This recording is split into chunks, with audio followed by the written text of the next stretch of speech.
Avalokiteshvara est le bodhisattva le plus populaire dans le bouddhisme Mahayana, dans sa dimension de Seigneur qui observe et de Seigneur du monde.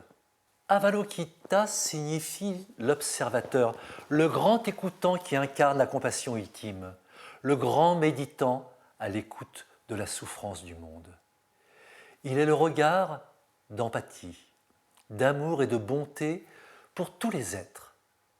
Nagarjuna, le philosophe et métaphysicien du bouddhisme Mahayana, définit justement le Mahayana comme la voie du bodhisattva. Avalokiteshvara, sous le nom de Chenrezi, est le bodhisattva le plus sollicité du Tibet. Il incarne celui qui regarde avec compassion. Le Dalai Lama et le Karmapa sont considérés comme sa réincarnation. Et son mantra est certainement le plus connu du grand public. Om Mani Padme Hum.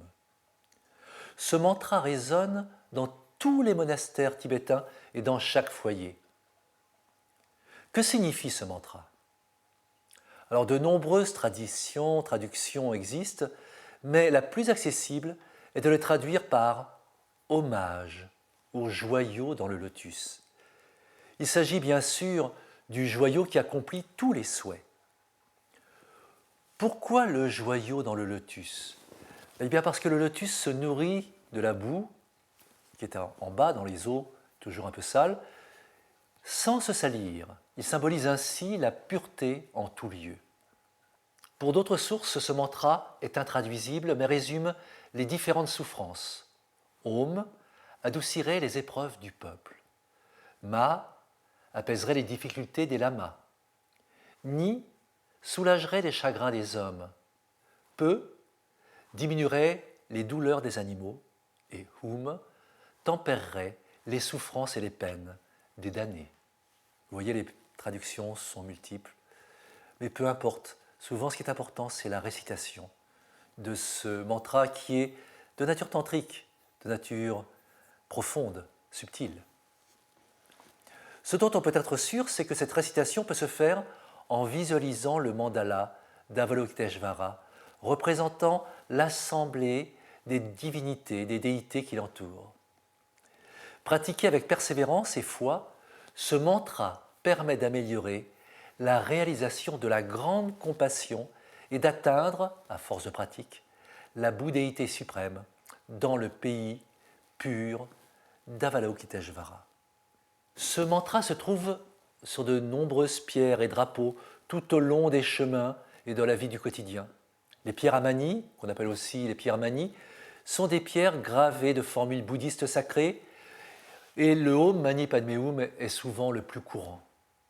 En haut des cols et des montagnes, mais aussi dans les vallées, c'était une manière de rester en conscience des valeurs essentielles du pur joyau dans le lotus. Avalokiteshvara a de 2 bras jusqu'à 1000 bras. Ses formes sont multiples, ses couleurs sont variables. Il est généralement représenté de couleur blanche ou rouge. Le nombre de ses bras est fluctuant. Ses formes les plus présentées sont des Bouddhas et des peintures à 2 bras, à 4 bras et surtout à 1000 bras. Tous ces bras symbolisent la compassion multidirectionnelle en action. Quand Avalokiteshvara déploie ses 4 bras, chaque bras représente un des 4 incommensurables, ces 4 sentiments et qualités morales perçus comme illimités, donc incommensurables. Il s'agit de Maitri ou Metta, la bienveillance, de Karuna, la compassion, de Mudita, la joie altruiste, d'Upekkha, l'équanimité que l'on peut appeler le détachement, cette façon de ne plus coller aux choses et situations. La pratique sur les 4 incommensurables nous libère de notre attachement à notre moi égocentré et nous ouvre aux autres dans la compassion. Il possède 1000 bras avec un œil dans la paume de sa main, montrant qu'il veille sur une infinité d'êtres vivants pour prendre soin d'eux.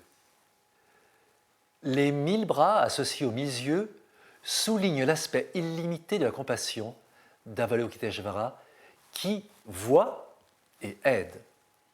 Il voit l'ensemble des souffrances et veut secourir avec ses 1000 bras, symbolisant ainsi une compassion qui n'est pas simplement une attitude, on va dire jaillissant du cœur, mais une compassion opérationnelle et active qui transforme le monde. Pendant quelques instants, écoutez ou chantez ces mantras en regardant les mandalas d'Avalokiteshvara. Oh